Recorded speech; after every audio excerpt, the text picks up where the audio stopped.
नमस्कार। देश की बात में हाजिर हैं और पहले बात क्रिकेट से जुड़ी हुई।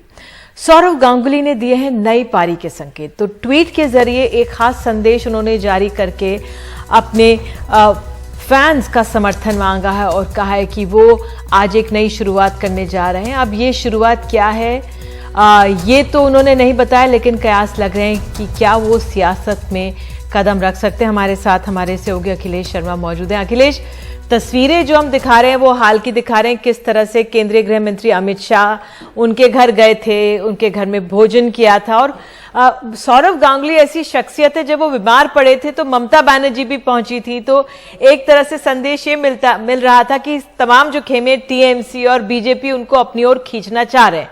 लेकिन जो उनका आज का ट्वीट है वो अपने आप पे काफी अहम हो जाता है। कैसे देख रहे हैं आप उनके ट्वीट को? देखिए, दो तीन बातें शुरुआत में स्पष्ट कर दें कि कई जगह पर यह चलाया जा रहा है कि सौरव गांगुली ने बीसीसीआई के अध्यक्ष पद से इस्तीफा दे दिया है। वो अपनी कोई नई पारी शुरू करने से पहले इस्तीफा दे चुके हैं। लेकिन अभी बीसीसीआई के जो सचिव हैं जय शाह, उनका कोट आया है। उन्होंने स्पष्ट तौर पर कहा है कि सौरव गांगुली ने बीसीसीआई अध्यक्ष पद से इस्तीफा नहीं दिया है। तो यानी जो ये जोड़ करके चला जा रहा था कि वो बीसीसीआई के अध्यक्ष पद छोड़ करके कोई दूसरा कदम उठा सकते हो, तो ऐसा अभी तक नहीं है, क्योंकि इस बात को बीसीसीआई ने डिनाई कर दिया है कि उन्होंने बीसीसीआई अध्यक्ष पद से इस्तीफा नहीं दिया है। दूसरी बात अब जो आ रही है कि क्या वो राजनीति में आ सकते हैं। एक खबर जरूर कोलकाता से आई है हमारे कुछ वरिष्ठ सहयोगियों के पास कि वो सरकार उनको राज्यसभा में मनोनीत कर सकती है। आपको बता दूं कि राष्ट्रपति की ओर से जो कोटा होता है मनोनयन का, 12 सांसदों का होता है। अभी 5 पद ही उसमें भरे गए, 7 पद खाली हैं। जो अलग अलग सांसद थे रिटायर हुए हैं। तो इस तरह से 7 जगह अभी हैं जहां पर कि मनोनयन हो सकता है। तो क्या सौरव गांगुली को मनोनयन के जरिए राज्यसभा में लाया जाएगा, यह भी एक हो सकता है। यह भी कयास ही है, क्योंकि अभी तक इस बारे में कोई पुष्टि नहीं हो सकी है। तीसरी बात जो कही जा रही है कि क्या वो राजनीति में आ सकते हैं, क्योंकि ट्वीट में वो ये कह रहे हैं कि वो लोगों की भलाई के लिए काम करेंगे। तो इसका एक अर्थ ये लिया जा रहा है कि शायद वो राजनीति में सक्रिय होना चाहें। लेकिन आप जानती हैं कि बार बार बीजेपी की ओर से उन्हें अपने पाले में लाने की कोशिश पश्चिम बंगाल में की गई है। जिस बात का निधि आप भी जिक्र कर रही थी कि जब वो अस्पताल में भर्ती हुए थे तो ममता बनर्जी उनसे मिलने गई थी। और अब भी ये हुआ कि 6 तारीख को जब पिछले महीने गृह मंत्री अमित शाह गए कोलकाता, तो 1 घंटे वो सौरव गांगुली के घर पर रहे, डिनर किया। उनके परिवार के सदस्य उसमें मौजूद थे, साथ साथ बीजेपी के भी कई नेता जिसमें स्वपन दास गुप्ता, अमित मालवीय उस डिनर में मौजूद थे। उसके बाद भी यही कयास चला कि शायद बीजेपी सौरव गांगुली को अपने पाले में लाना चाहती है। लेकिन उसके अगले ही दिन गांगुली की मुलाकात ममता बनर्जी से एक कार्यक्रम में हो गई। तो ये जहां तक गांगुली का प्रश्न है, वो बड़ा ही संतुलन बना करके चलते हैं पश्चिम बंगाल की राजनीति में। लेकिन बीजेपी जरूर शुरू से चाहती है कि गांगुली उनके पाले में आए। और अब तक की पिछले 1 साल में जब से बीजेपी चुनाव हारी है पश्चिम बंगाल में, एक के बाद एक जिस तरह से पार्टी के सांसद, नेता, मंत्री, विधायक बीजेपी छोड़ के वापस टीएमसी में जा रहे हैं, उससे बीजेपी में चिंता जरूर है। तो शायद बीजेपी अपना पश्चिम बंगाल में घर बचाना चाहती है। इसलिए भी ये कयास लग रहा है कि क्या सौरव गांगुली राजनीति में आ सकते हैं। लेकिन अभी ये भविष्य के गर्भ में ये सारी बातें छिपी हैं, क्योंकि खुद सौरव गांगुली ने ट्वीट्स में ज्यादा कुछ नहीं कहा है। बिल्कुल अखिलेश, और वाकई में बहुत दिलचस्प खबर है जो ये आज आई है, क्योंकि क्रिकेट से बहुत लगाव है देश भर को। और क्या करेंगे बीसीसीआई अध्यक्ष, ये अपने आप में काफी अहम हो जाएगा। बहुत बहुत शुक्रिया इस जानकारी के लिए। और देश की बात में आइए आगे बढ़ते हैं। अब बात कांग्रेस की करते हैं। नेशनल हेराल्ड केस में सोनिया गांधी, राहुल गांधी को ईडी का समन पहुंच गया है, जिसमें सोनिया गांधी, राहुल गांधी को 8 जून को बुलाया गया है। कांग्रेस का कहना है कि 7 साल बाद ईडी को लाया गया है और ये मनगढ़ंत और काल्पनिक आरोप है। इस पूरे मामले पर बात करने के लिए हमारे साथ कांग्रेस के राज्यसभा के नेता और वरिष्ठ वकील अभिषेक मनु सिंघवी मौजूद हैं।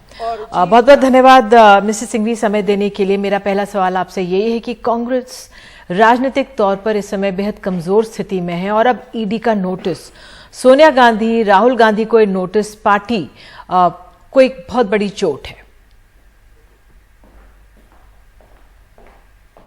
मैं समझता हूं कि ये जिसको क्रिकेट में हिट विकेट कहा जाता है या फुटबॉल में सेल्फ गोल कहा जाता है, उस प्रकार की चीज है जिसको आप मांग रहे हैं कि इतना गंभीर या आघात है। लोग मजाक उड़ा रहे हैं। जो चीज 2014 में शुरू हुई, जो चीज 2015 में फाइल पे क्लोज हुई, आज 7 साल बाद इन्फ्लेशन से मन हटाने के लिए, जीडीपी के जो ग्रोथ के फिगर्स कम से कम आ रहे हैं उनसे ध्यान आकर्षित हटाने के लिए, जो सामाजिक विभाजन और अविश्वास की भावना देश में बढ़ रही है, वहां से ध्यान हटाने के लिए ये सब चीजें हटकंडे ड्रामाबाजी की जा रही है। ये एक विचित्र केस है मैडम, जहां पर कोई पैसा नहीं है, कोई अचल संपत्ति नहीं है, कोई स्थानांतरण नहीं है, कोई फ्लो नहीं है, और फिर मनी लॉन्ड्रिंग है। ये अजीबोगरीब चीज कैसे हुई मैं जानता नहीं। अगर पहली कक्षा का कोई विद्यार्थी हो, वही बताएगा आपको कि मनी लॉन्ड्रिंग के लिए मनी होना चाहिए और उसका स्थानांतरण होना चाहिए, एक ट्रेल होनी चाहिए। यहां पर अगर आपने अपनी डेट को, कंपनी ए है या AJL, उसने अपने ऋण को बदल के इक्विटी बनाया, इक्विटी बनने से एक और नई कंपनी यंग इंडिया, उसकी अधिकतर बहुमत वाली भागीदारी बन गई। जो एसेट्स, जो अचल संपत्ति AJL की थी शुरुआत से, वो वहीं रही, 1 मिलीमीटर न हिली न किसी के पास गई। जो यंग इंडिया के डायरेक्टर्स वगैरह हैं, वो सिर्फ कानून द्वारा नॉमिनल होते हैं, क्योंकि ये एक विशेष प्रावधान के अंदर कंपनी होती है जिसे अनुच्छेद 25 कहा जाता है, जिसके अंतर्गत न आप प्रॉफिट ले सकते हैं, न डिविडेंड दे सकते हैं, न पैसा बाहर निकाल सकते हैं। ये आम कंपनी नहीं होती है।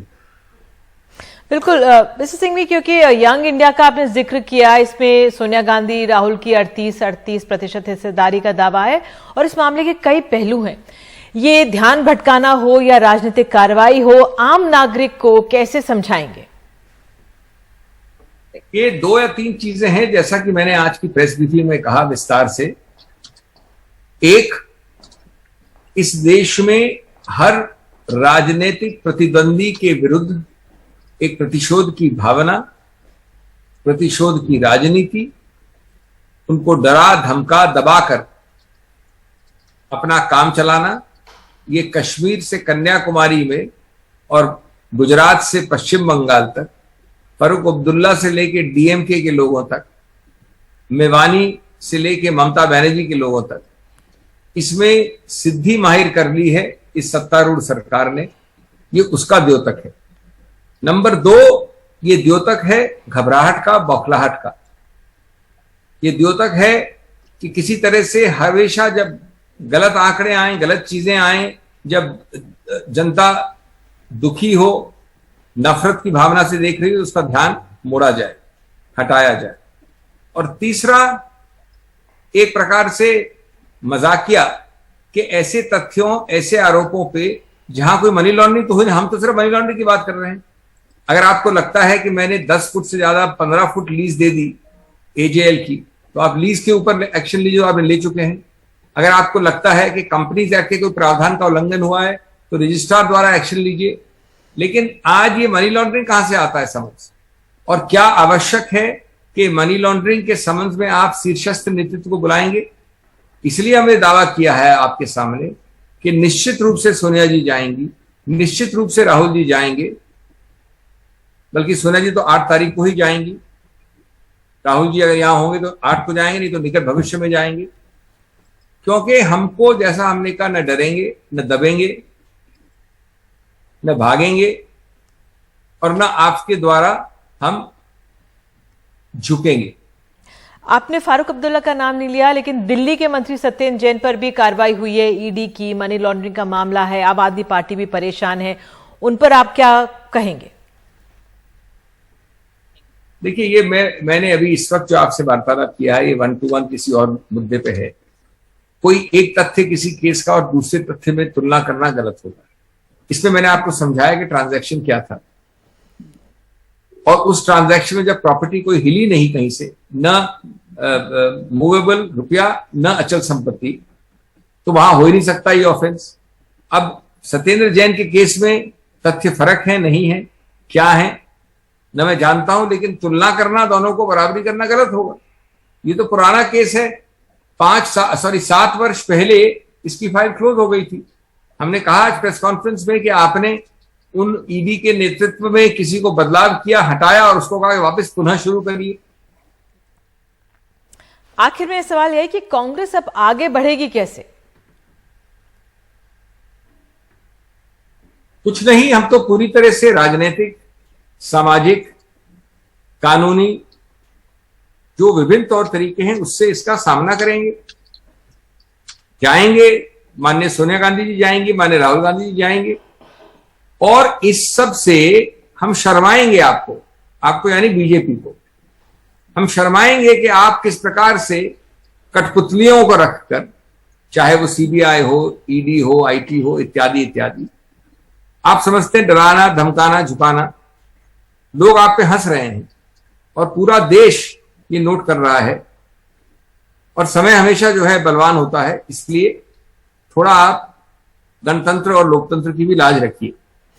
बहुत बहुत धन्यवाद जुड़ने के लिए अभिषेक मनु सिंघवी। तो उन्होंने अपने तथ्य सामने रखे। उनका कहना है कि जब सोनिया गांधी जाएंगी तो इससे बीजेपी को शर्मसार होना पड़ेगा। बहरहाल ईडी का जिक्र अगर हम कर ही रहे हैं तो आम आदमी पार्टी के नेता सत्येंद्र जैन पर भी ईडी की कार्रवाई पर केंद्रीय मंत्री स्मृति ईरानी ने मुख्यमंत्री के अरविंद केजरीवाल से कई सवाल पूछे, 10 सवाल पूछे हैं उनसे। करीब 16 करोड़ के मनी लॉन्ड्रिंग, शेल कंपनियां, 200 बीघा जमीन और गद्दारी पर सवाल उठाए। पहले सुन लेते हैं क्या कहा स्मृति ईरानी। ऑफ नोन हवाला एंट्री ऑपरेटर्स ऑफ कोलकाता। कल केजरीवाल जी ने अपने प्रेस के वक्तव्य में कहा, भ्रष्टाचार मतलब देश के साथ गद्दारी। केजरीवाल जी, विनम्रता से मेरा अंतिम सवाल, क्या आप देश के गद्दार को पनाह दे रहे हैं? और इस मसले पर बात करने के लिए हमारे साथ राज्यसभा से नेता आम आदमी पार्टी के संजय सिंह मौजूद हैं। मेरा पहला सवाल आपसे यही है कि सोनिया गांधी और राहुल गांधी को, क्योंकि ईडी की बात कर रहे हैं और आज ताजा खबर ईडी की कार्रवाई की कांग्रेस के इन दो नेताओं से जुड़ी हुई है, सोनिया गांधी राहुल गांधी को समन भेजा है, आप क्या कहेंगे? जी नमस्कार, और आपके दर्शकों को नमस्कार। निधि जी, देखिए, मैं तो जो ईडी का केस सत्येंद्र जैन को लेके है उस पर अपनी बात रख सकता हूं, और मैं यही बता सकता हूं कि ये 8 साल पुराना मामला है। 7 बार ईडी के सामने पेश हुए सत्येंद्र जैन, और कभी भी उनको गिरफ्तार करने की जरूरत ईडी ने महसूस नहीं की। जब वो हिमाचल प्रदेश के इंचार्ज बनाए जाते हैं और आम आदमी पार्टी की सक्रियता वहां लगातार बढ़ती है, बहुत सारे मजबूत लोग दूसरी पार्टियों से आम आदमी पार्टी में शामिल होते हैं, केजरीवाल जी की रैलियां होती हैं, तो उस हार की बौखलाहट से इन्होंने ऐसे समय में गिरफ्तार किया जब वहां पे चुनाव होने वाले हैं 2-3 महीने के बाद, 4 महीने के बाद। दूसरी बात, मैं ये पूछना चाहता हूं कि इस वक्त ज्यादा महत्वपूर्ण विषय क्या है? देश की चिंता का सबसे बड़ा विषय क्या होना चाहिए? आज जिस प्रकार से कश्मीरी पंडितों की हत्या हो रही है, वो कह रहे हैं कि हम यहां से पलायन कर जाएंगे। आज आतंकवादी घटनाएं कश्मीर में बढ़ी हैं। पूरी कैबिनेट को और केंद्रीय मंत्रियों को चिंता होनी चाहिए कि कश्मीरी पंडितों को सुरक्षा कैसे दे सकते हैं। उनको चिंता हो रही है कि सत्येंद्र जैन और आम आदमी पार्टी को बदनाम कैसे कर सकते हैं। तो इस प्रकार के जांच एजेंसियों का दुरुपयोग, निधि जी, कोई पहली बार हमारे खिलाफ नहीं हुआ है। आपको याद होगा कि मुख्यमंत्री के दफ्तर पे सीबीआई का छापा हुआ था, उप मुख्यमंत्री के घर पे सीबीआई का छापा हुआ, 400 से अधिक फाइलें हमारी जांच कराई गई, 34 विधायकों को उठा के जेल में डाला, और सारे मामले में कोर्ट में बरी किया, और सारे मामलों में पाक साफ निकल के आम आदमी पार्टी के नेता बाहर आए। और इस मामले में भी सत्येंद्र जैन पे कोई कार्रवाई नहीं हो पाएगी, क्योंकि ये फर्जी और बेबुनियाद मामला है। ठीक है, लेकिन जो केंद्रीय मंत्री है स्मृति ईरानी, उन्होंने सत्येंद्र जैन को बताया काले धन का मालिक। पूछा है कि देश के गद्दार को क्यों बचा रहे हैं अरविंद केजरीवाल। तो जो आम आदमी पार्टी की भ्रष्टाचार के विरोध में वो खड़ी दिखती है, पंजाब के मंत्री सिंगला को आपने हटाया हाल में, तो इस छवि को ठेस नहीं पहुंचती क्या? एकदम नहीं, क्योंकि इस देश के लोगों ने देखा है कि किस तरह से मुख्यमंत्री अरविंद केजरीवाल जी के दफ्तर पे झूठे सीबीआई के छापे मारे गए थे। इस देश के लोगों ने देखा है कि किस तरह से मनीष सिसोदिया के घर पे सीबीआई के छापे मारे गए, 34 विधायकों को पकड़ के जेल में डाला, बाद में उनको कोर्ट ने बरी किया। तो ये सारा देश जानता है इन घटनाओं को। इन्हीं सत्येंद्र जैन को एक दूसरे मामले में सीबीआई ने 1 साल तक पहले पी दाखिल की, प्राइमरी इंक्वायरी करने के बाद एफआईआर दाखिल की, और 5 साल के बाद कह दिया कि साहब इनके खिलाफ कोई साक्ष्य नहीं। तो इन जांच एजेंसियों का जिस प्रकार से भारतीय जनता पार्टी दुरुपयोग कर रही है, इससे इनकी प्रतिष्ठा पर भी चोट लग रही है। और स्मृति ईरानी जी क्या कह रही हैं वो ज्यादा महत्वपूर्ण नहीं है, क्योंकि वो एक ऐसी पार्टी से बिलोंग करती हैं जिनका राष्ट्रीय अध्यक्ष कैमरे पर रिश्वत लेते हुए पकड़ा गया। वो एक ऐसी पार्टी से बिलोंग करती हैं जिसका नाम 500 करोड़ के जहाज राफेल को 1627 करोड़ में खरीदने का मामला सामने आया, जिन लोगों का नाम प्रभु श्री राम के मंदिर में चंदा चोरी में आता है। तो वो एक ऐसी पार्टी को में है स्मृति ईरानी जी, जो तो भ्रष्टाचार में आंकन डूबी हुई। आपको याद होगा इनके केंद्रीय मंत्री कहते थे कि पैसा रुपया तो नहीं, खुदा तो नहीं, लेकिन खुदा से कम भी नहीं। तो ये इन लोगों पे एक नहीं अनेक, अभी तो मैं उत्तर प्रदेश के आपको बता सकता हूं, जल जीवन मिशन का घोटाला, ऑक्सीमीटर, थर्मोमीटर, वेंटिलेटर की खरीद में घोटाला। तो घोटाले भ्रष्टाचार की तो एक लंबी फहरिस्त भारतीय जनता पार्टी से जुड़ी हुई है। ये लोग क्या बात करेंगे? इनको एक, और गद्दार की बात, गद्दार जैसे शब्द का इस्तेमाल कर रही हैं। मुझे तो अफसोस है उनकी इस मानसिकता पे। अरे भाई, उनका एक पूर्व मंत्री के.एस. ईश्वरप्पा जो विधायक है मौजूदा कर्नाटका का, वो कह रहा है भारत का तिरंगा बदल देना चाहिए, राष्ट्रीय ध्वज का ये लोग विरोध करते हैं। तो उस गद्दार के खिलाफ क्या कार्रवाई की इन लोगों ने? बस खाली एक बड़े पदों पर बैठे हैं इसलिए किसी को कुछ भी बोल देना है, किसी को गद्दार बोल देना है, किसी को देशद्रोही बोल देना है। गद्दारीपन की कार्रवाई तो ये लोग कश्मीरी पंडितों के साथ कर रहे हैं। कश्मीर की सुरक्षा पे कुछ नहीं बोल रहे हैं लोग। बिल्कुल, ये बहुत तो अहम। स्मृति ईरानी जी क्या करें वो ज्यादा महत्वपूर्ण नहीं है, क्योंकि कई बार ये देखने को मिलता है कि ये लोग बाद में बड़े आराम से किसी भी मामले में बच के निकल जाते हैं। कहते हैं अपने इनके खुद के कागज फर्जी होते हैं, बाद में जो कागज दिखाते हैं उसको भी फर्जी दिखाते रहते हैं। लेकिन अब आप भी कह रहे हैं कि सब ये सब मनगढ़ंत आरोप है। कांग्रेस भी कह रही है 7 साल बाद ईडी को लाया गया है, वो जो आरोप लगाए जा रहे हैं इन पर वो काल्पनिक है। कांग्रेस पर कुछ कहेंगे या नहीं कहेंगे? देखिए, कल तक तो कांग्रेस के लोग एकदम से जोर जोर से चिल्ला चिल्ला के कह रहे थे कि भाई सत्येंद्र जैन के खिलाफ सख्त से सख्त कार्रवाई होनी चाहिए और उनको तो बहुत सही किया गया है, और अब आज उनको भी जवाब देना चाहिए। वो लोग भी अपना पक्ष रखें, बताएं। अब वो ईडी के कार्रवाई को सही मानते हैं कि गलत मानते हैं, बताएं वो लोग।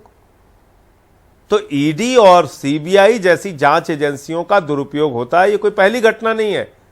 ये लगातार देश में अलग अलग घटनाओं में देखने को मिला है, और कम से कम आम आदमी पार्टी के लिए तो मैं कह सकता हूं निधि जी कि हम लोग इसके सबसे बड़े भुक्तभोगी हैं। उत्तर प्रदेश में मेरे खिलाफ 23 मुकदमे हुए, एक दिन में 9 एफआईआर किया आदित्यनाथ जी की सरकार ने, राष्ट्रद्रोह का मुकदमा लगाया। तो इनके पास सत्ता है, ताकत है, उसका दुरुपयोग करते हैं। तो जो ये कांग्रेस के नेताओं पर कार्रवाई हो रही है, राजनीति से प्रेरित है या जांच है? आखिरी सवाल।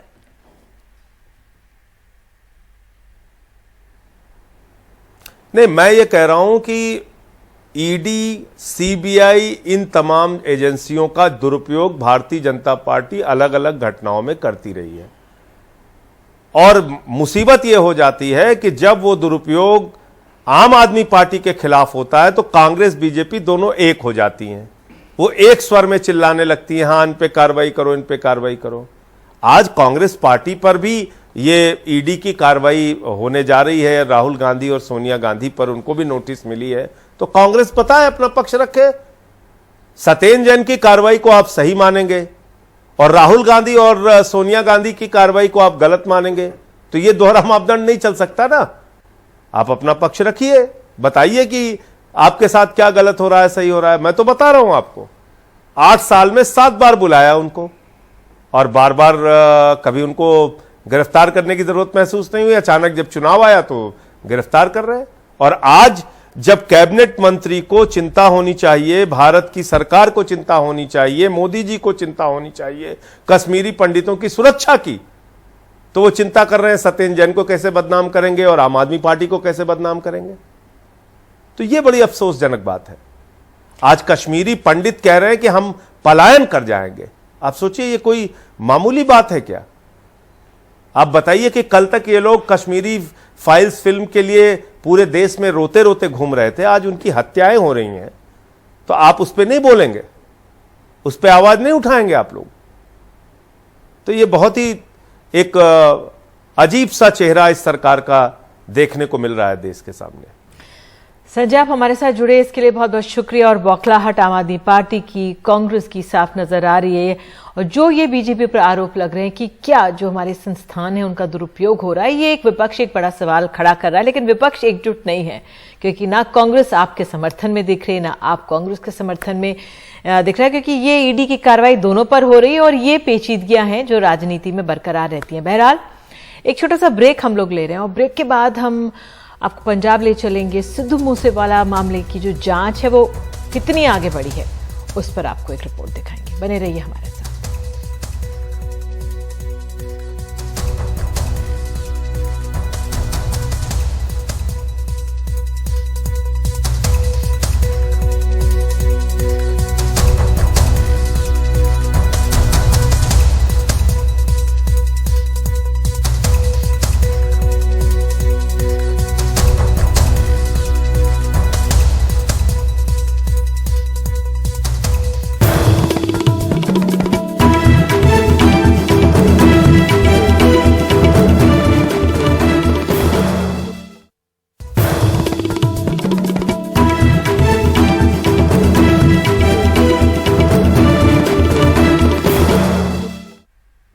पंजाब के लोकप्रिय गायक सिद्धू मूसेवाला की हत्या के मामले में पुलिस ने सभी हत्यारों को पहचान लिया है।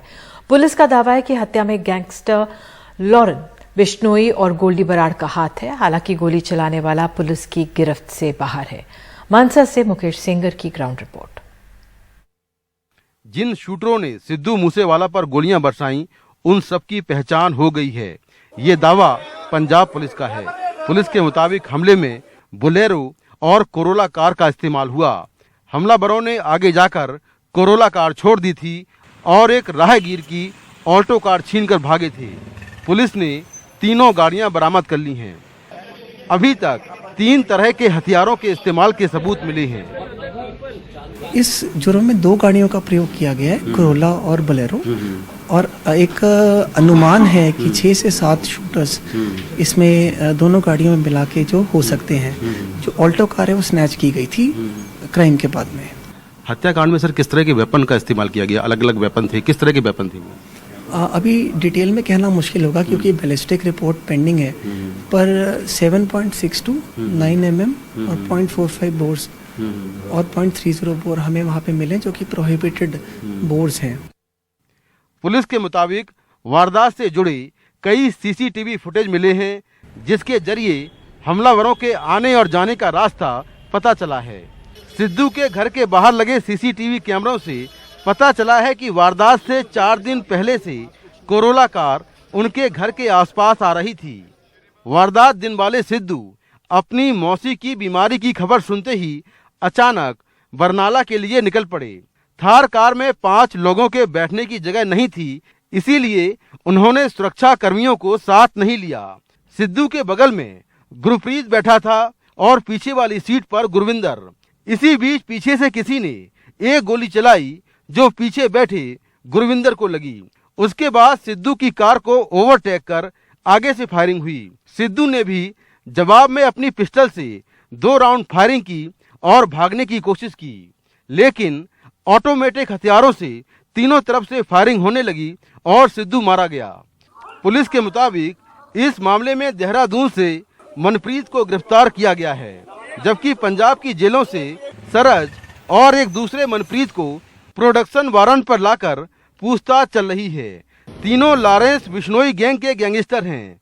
हमले में 6 से 7 शूटर शामिल हैं और हमले में गोल्डी बराड़ और लॉरेंस बिश्नोई का ही हाथ है।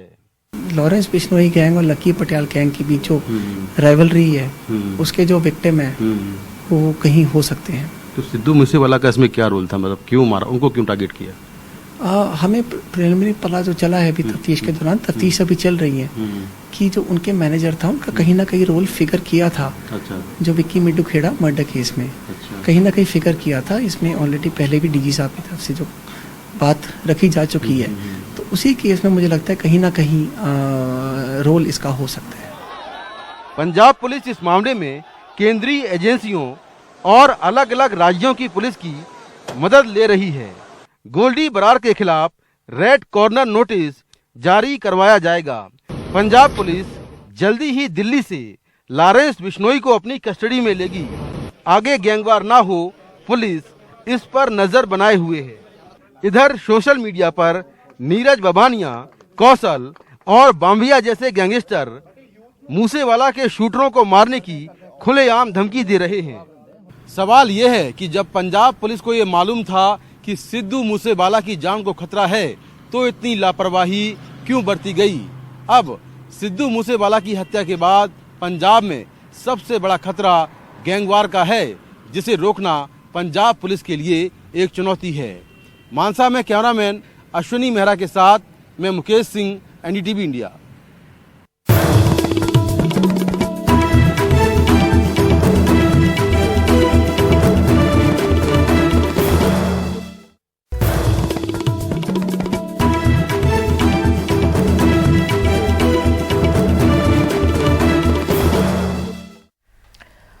और देश की बात में खबर अयोध्या से। यूपी के मुख्यमंत्री योगी आदित्यनाथ ने आज अयोध्या में राम मंदिर के गर्भगृह की पहली शिला रखी और इसके बाद उन्होंने वहां पूजा अर्चना की। अयोध्या में राम मंदिर के दूसरे चरण के तहत आज से गर्भगृह में आधारशिला रखने के साथ निर्माण कार्य शुरू हो गया है और उस दौरान विधिवत पूजा हुई। गर्भगृह की आधारशिला रखने के बाद दिसंबर 2023 तक गर्भगृह का काम पूरा हो जाएगा और जिसके बाद 2024 को मकर संक्रांति के दिन रामलला को मंदिर में स्थापित किया जाएगा।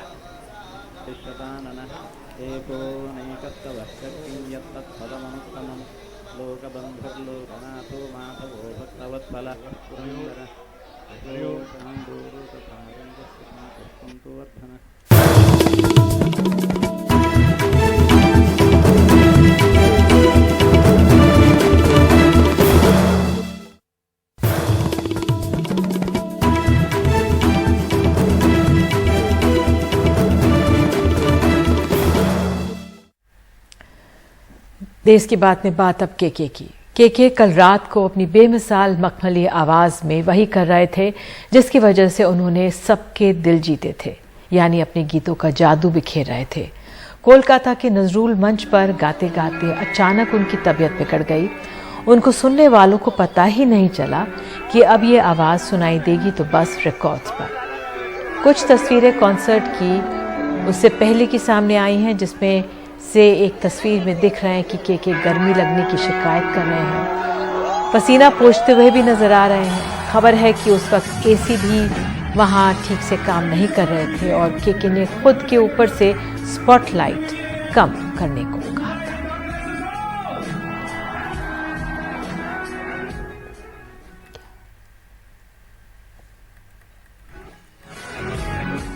और कोलकाता के नजरूल मंच पर क्षमता से ज्यादा दर्शक मौजूद थे।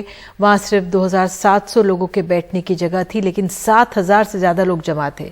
ऐसे में वहां भीड़ को तितर बितर करने के लिए फोमिंग की गई थी। धुआं छोड़ा गया था, जिसके बाद दर्शक वहां दौड़ते भागते दिखे थे। और उसके बाद तस्वीर है जब केके को अपने साथी हाथ पकड़कर अस्पताल ले जाते नजर आ रहे हैं। उस वक्त केके के चेहरे पर घबराहट देखी जा सकती है। और केके जब तक अस्पताल पहुंचते तब तक काफी देर हो चुकी थी। जिस आवाज ने वादा किया था कि ये पल याद आते रहेंगे, वो खुद एक याद बनकर रह गई, एक सुरीली सुहानी लुभावनी याद। केके के शव को अस्पताल से रविंद्र सदन ले जाया गया। उनके शव वाहन को फूलों से सजाया गया।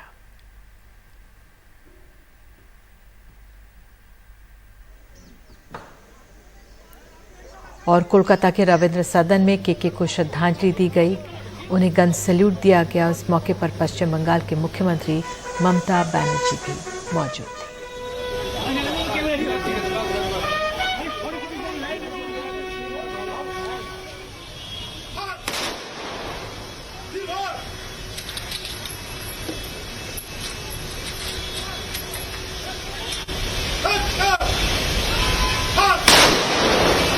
Get off!